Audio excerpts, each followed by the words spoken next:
حق تعالیٰ فرماتے ہیں لیلۃ القدر خیر من الف شہر، یعنی لیلۃ القدر بہتر ہے ہزاروں مہینوں سے۔ مطلب یہ ہے کہ اس رات میں عبادت کرنے کا اس قدر ثواب ہے کہ اس کا سوا اور ایام میں ہزاروں مہینوں عبادت کرنے سے ہی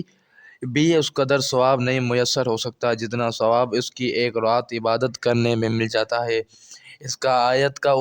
عثمان نزول امام سیوطی نے لباب المنقول میں یہ نقل کیا ہے کہ تحقیق رسول اللہ صلی اللہ علیہ وسلم نے ذکر فرمایا، ایک مرد کو جو بنی اسرائیل کی قوم میں تھا، جس نے ہزاروں مہینوں اللہ تعالیٰ کے راستے میں یعنی جہاد میں ہتھیار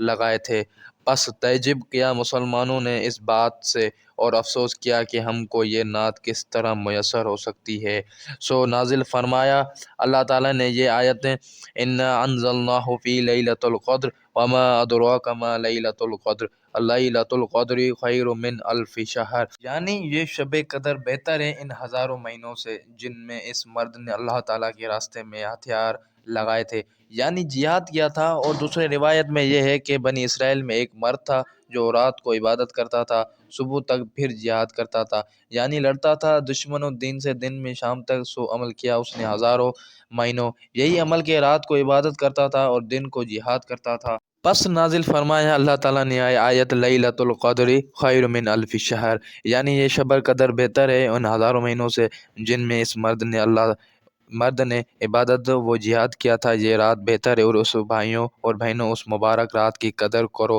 تھوڑی سی محنت میں کسی کو قدر ثواب میسر ہوتا ہے، اور اس رات میں خاص طور پر دعا قبول ہوتی ہے۔ اگر تمام رات نہ جاگے سکو تو جس قدر بھی ہو سکے جاگو یا نہ کرو کہ پست ہمتی سے بلکہ ہے محروم رہو۔ تو گائز ہمارے چینل کو سبسکرائب کریں اور بیل آئیکن کو پریس کریں اسلامک انسائٹ اور آنے والی ویڈیو آپ کے لیے۔ اللہ حافظ۔